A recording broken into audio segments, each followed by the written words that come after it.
Hello, my name is Prakhar Bhavsar and I am a student of CS3. Today I am going to give a presentation on the topic parallel programming and parallel processing. So let's start with the introductory part of the parallel programming. So basically parallel programming have the data engineers usually have to pull from several data sources, clean them and aggregate them. And in many cases these processes need to be applied over large volume of data. Okay, so in today's PPT, we will explore one of the most fundamental concepts in computing and data engineering in particular, called as parallel programming, that enables modern applications to process enormous amounts of data in relatively small time frames. Okay, and we will discuss about the benefits of parallel programming in general, as well as its drawbacks. Finally, we will explore a few packages and frameworks that can take advantage of modern multi-core systems and clusters of computers in order to distribute and parallelize workload. So let's see what is the parallel programming. So parallel programming sits at the heart of pretty much every modern data processing tool. Such frameworks take advantage of the processing power and memory that modern machines offer in a way that the main task can be split into subtasks, and these subtasks can be executed in parallel on several computers. So as you can see in the figure, there are basically two CPUs, and the task is divided into two parts: task one and task A and task B, and these tasks are executing simultaneously. So note that the parallel computing can even take advantage of multiple cores in just a single machine.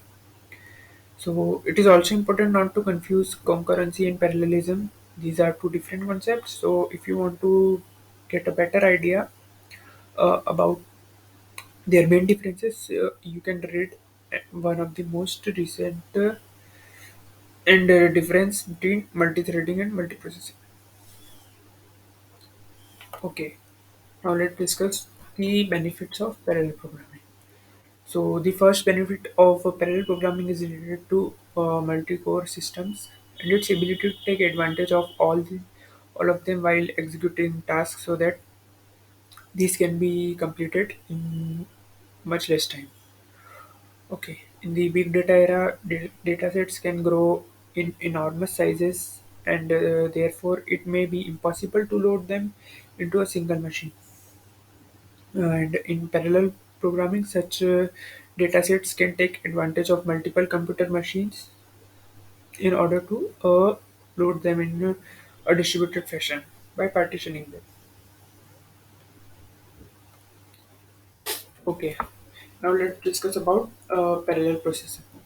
So basically, parallel processing is a computing technique when multiple streams of calculations or data processing tasks co-occur through numerous central processing units, or we can say CPUs, working concurrently. And parallel processing uses two or more processors or CPUs simultaneously to handle various components of a single activity.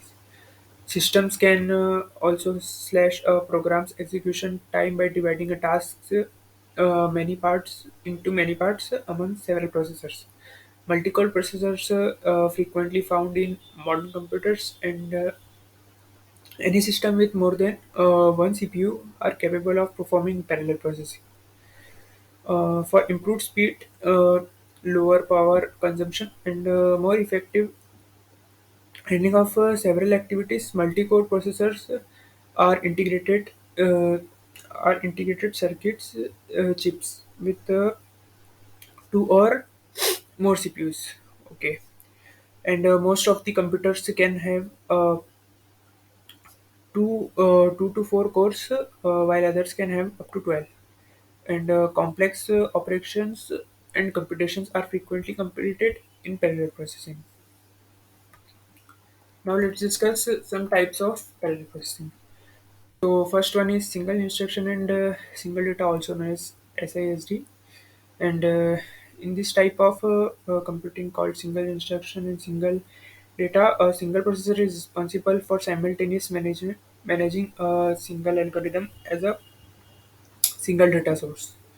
So basically, a computer organization having a control unit, a processor unit, and a memory unit is represented by SISG.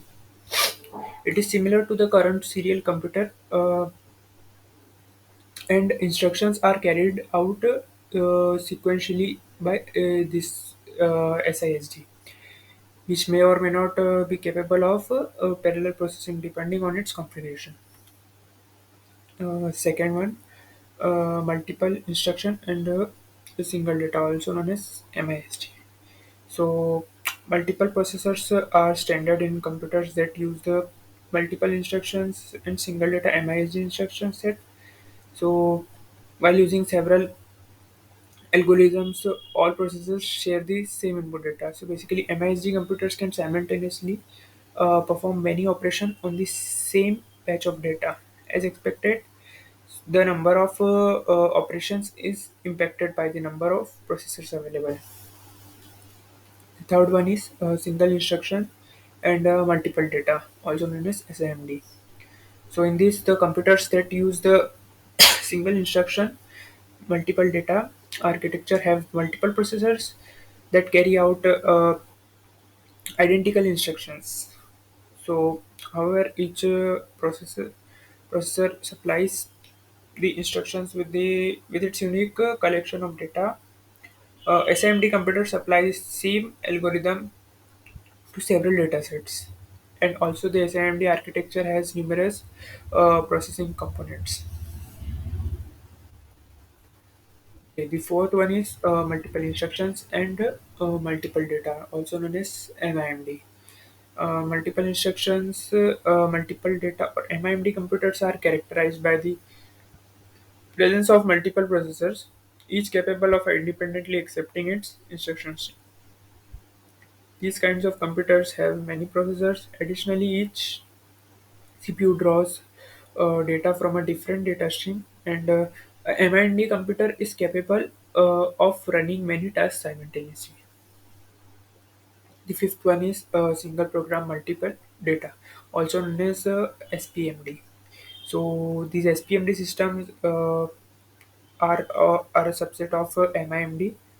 Although an SPMD computer is constructed similarly to MIMD, each of its processor is responsible for carrying out the same instructions.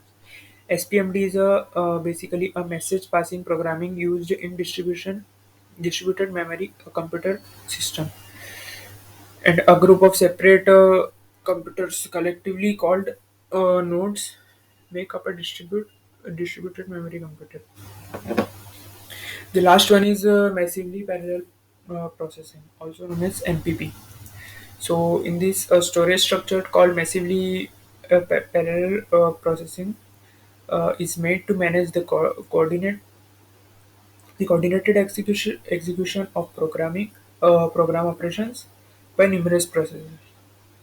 And with each CPU using its operating system and memory, this coordinated processing can be applied to different programming sections. Okay, so that's all from my side. Thank you very much for listening.